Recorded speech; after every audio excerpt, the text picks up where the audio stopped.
ഞാൻ ഓഗസ്റ്റ് മാസം ഒരു ധ്യാനം കൂടി. അപ്പോൾ അവർ പറഞ്ഞു ഈ പരീക്ഷയ്ക്ക് ഒരു തടസ്സം, പരീക്ഷാ വിഷയത്തിന് ഒരു തടസ്സമുണ്ട്, അത് വെളിപ്പെട്ട് കിട്ടാൻ വേണ്ടി പ്രാർത്ഥിക്കണം എന്ന് പറഞ്ഞു. ഞാനിവിടെ ഒക്ടോബർ മാസം 19-ാം തീയതി വന്ന് ഉടമ്പടി എടുത്തു. എൻ്റെ ആദ്യത്തെ നിയോഗം പരീക്ഷാ വിഷയത്തിനുള്ള തടസ്സം ഇഷ്യൂയും പരിശുദ്ധ അമ്മ എടുത്ത് മാറ്റണം എന്നുള്ളതായിരുന്നു.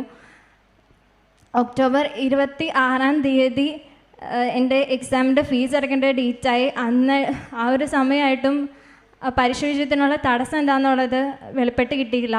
അന്ന് രാവിലെ വളരെയധികം ഞാൻ വിഷമിച്ചിരുന്നു. ഇനി എക്സാം ഫീസ് അടയ്ക്കേണ്ടെന്ന് പറഞ്ഞ് ഞാൻ വിചാരിച്ചു. ആ സമയത്ത് പരിശുദ്ധ അമ്മ ഏതോ ഒരു സ്ത്രീയുടെ ശബ്ദം എൻ്റെ ചെവിയിൽ നിന്ന് പറയുന്നതായിട്ട് ഞാൻ കേട്ടു. മോളെ, ആരും കാണാത്ത കാര്യങ്ങൾ അമ്മ കണ്ടിട്ടുണ്ട്, അമ്മ നിനക്ക് വെളിപ്പെടുത്തി തരാമെന്ന് പറഞ്ഞു. അതിനുശേഷം എൻ്റെ ചെവിയിൽ ഒരു പാട്ട് ഞാൻ കേൾക്കുകയാണ്. രക്തക്കണ്ണീർ ഒഴുക്കി പ്രാർത്ഥിക്കുന്ന അമ്മയെ നിന്ദിക്കരുത് ഒരു നാളും, ഈശ്വരൻ്റെ മുമ്പിൽ നിനക്കായി ഇന്നും പ്രാർത്ഥിക്കാൻ മാത്രമേ അമ്മയ്ക്ക് അറിയൂ. അതിനുശേഷം ഞാൻ പോയി ഫീസ് അടച്ചു. ഞാൻ ഇവിടെ വന്ന് അമ്മയോട്, പരിശുദ്ധ അമ്മയുടെ അടുത്ത് വന്ന് കരഞ്ഞ് പ്രാർത്ഥിച്ചു, അമ്മേ എനിക്ക് എന്തായാലും ഈ പ്രാവശ്യം പാസ്സായേ പറ്റൂ, ആ പരീക്ഷ വിഷയത്തിനുള്ള തടസ്സം അമ്മ പരീക്ഷ എഴുതുന്നതിന് മുമ്പ് തന്നെ എടുത്ത് മാറ്റി തരണം എന്ന് പറഞ്ഞു. പരിശുദ്ധ അമ്മ ഒക്ടോബർ 26 രാത്രി തന്നെ ആ ഒരു കാര്യം എനിക്ക് വെളിപ്പെടുത്തി തന്നു. അതിനുശേഷം ഞാൻ പോയി എക്സാം എഴുതി.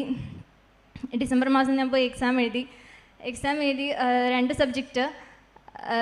അപ്പം ഞാൻ പ്രാർത്ഥിച്ചിരുന്നു, അമ്മ മാതാവേ എനിക്ക് 57 മാർക്ക് വേണം പാസ്സാവാനായിട്ട്.